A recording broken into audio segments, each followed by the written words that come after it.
The narrator always approaches his god in fear and trembling, thanks to the images. The most insignificant gestures take on a ritual value. Accompanied by his nursemaid, Francois, Marcel makes a pilgrimage to the Swan residence. This bourgeois apartment is in turn compared to a temple, a sanctuary, a church, a cathedral, an oratory. There is scarcely a cult from which Proust has not borrowed sacred terms.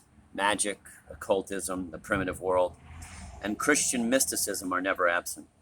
The vocabulary of transcendency is extraordinarily rich in this author who never, or almost never, speaks of metaphysics and religion. Even classical mythology has a part in the deification of the mediator.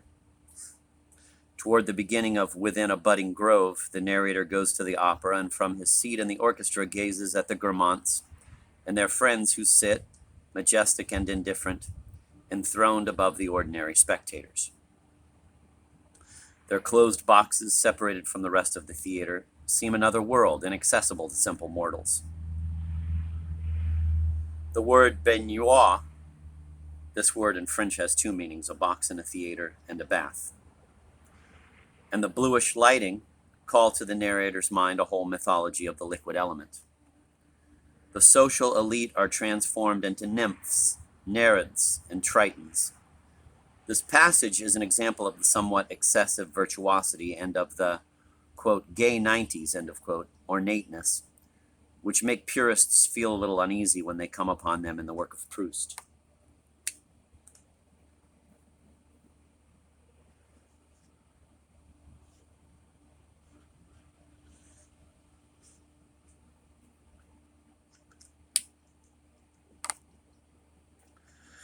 On a lower level of literary creation, the image is simply a decoration which the writer can include or leave out at will. Proust does not permit himself this liberty. The novelist is not realistic in portraying the object, but he is realistic in his treatment of the desire.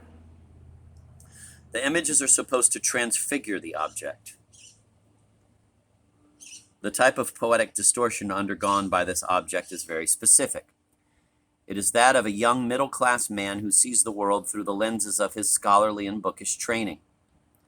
The growing desire of the student who dreams of the world of high society around 1890, the sickly and sheltered childhood of the narrator, and even the interior decoration of the theater blend wonderfully and find expression in the images of mythology.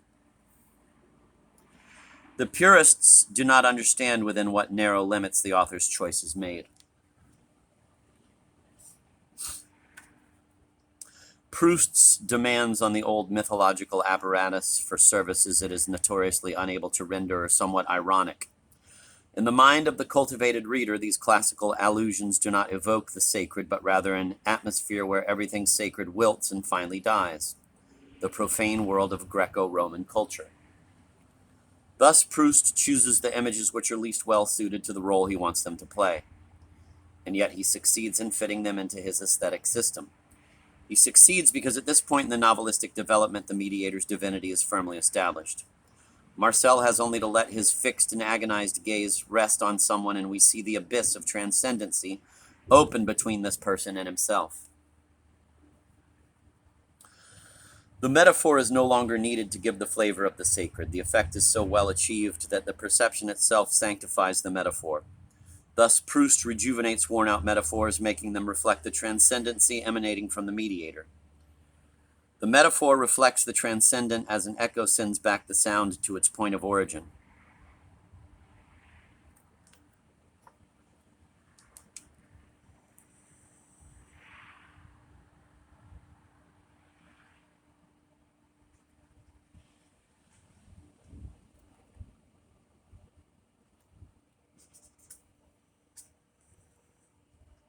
This is not a pointless game. It does not destroy the realism of desire, but rather consummates it perfectly. Everything, in fact, is false, theatrical, and artificial in desire except the immense hunger for the sacred.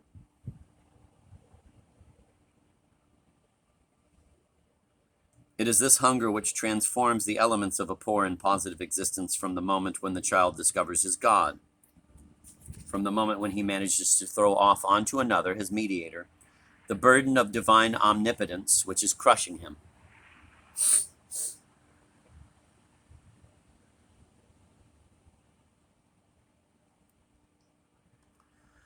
A childhood deprived of the sacred succeeds in resurrecting myths which have been dead for centuries. It revivifies the most lifeless symbols.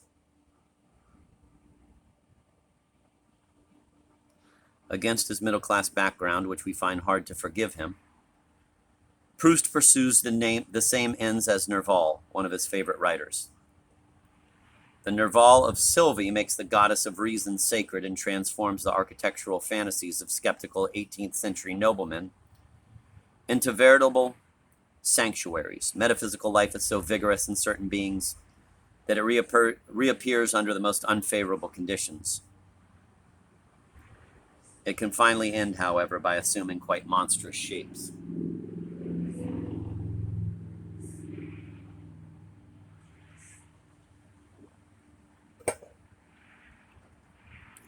The idea of transcendency deviated in the direction of the human throws light on Proust's poetics and enables us to clear up the persistent confusion concerning the past recaptured.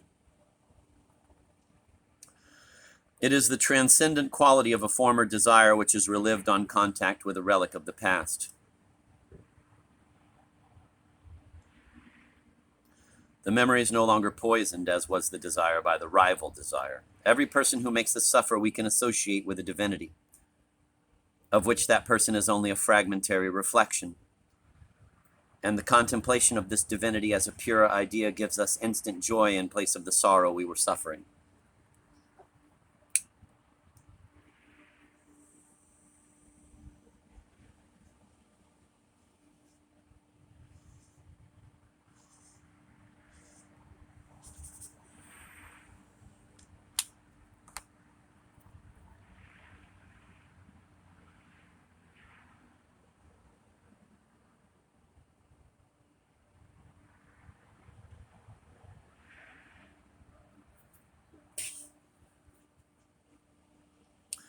The affective memory experiences again the impulse toward the transcendent, and this impulse is pure joy because it is no longer interrupted by the mediator.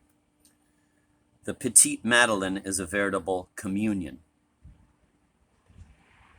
It has all the virtues of a sacrament.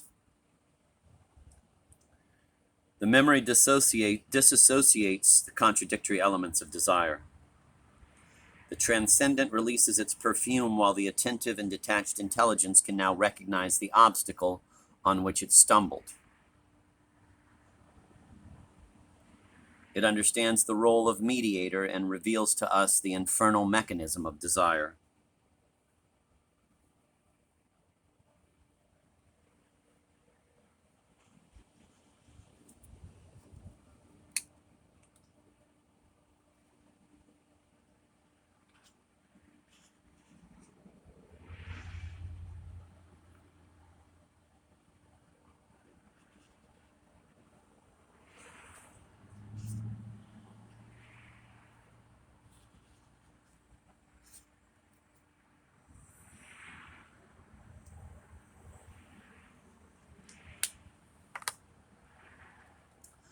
Thus, the affective memory carries with it condemnation of the original desire. Critics speak here of a contradiction. The experience which in the last analysis procures happiness is repudiated. This is true, but the contradiction is not Proust's, it is that of metaphysical desire. To see the truth of desire is to see the double role, evil and sacred, of the mediator. The ecstasy of the memory and the condemnation of desire imply each other in the same way as length implies breadth.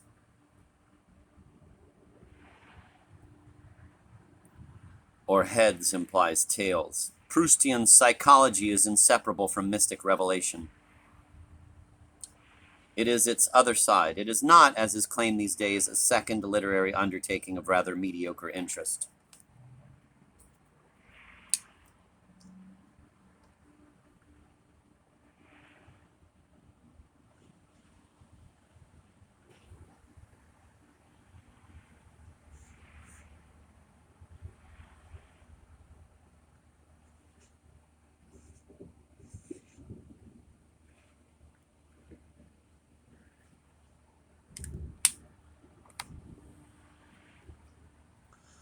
The affective memory is the last judgment of Proustian existence. It separates the wheat from the tares, but the tares must appear in the novel since the novel is the past.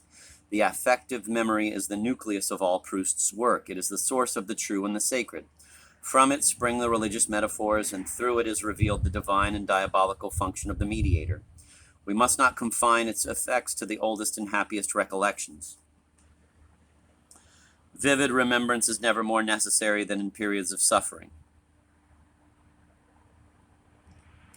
for it dispels the fog of hatred. The affective memory is active through the whole temporal series. It lights up the hell of cities of the plain as well as the paradise of Cambrai. The memory is the salvation of the writer and of the man Marcel Proust. We shrink from the transparent message of the past recaptured. Our romanticism will tolerate only an imaginary salvation. It will tolerate only a truth that brings despair.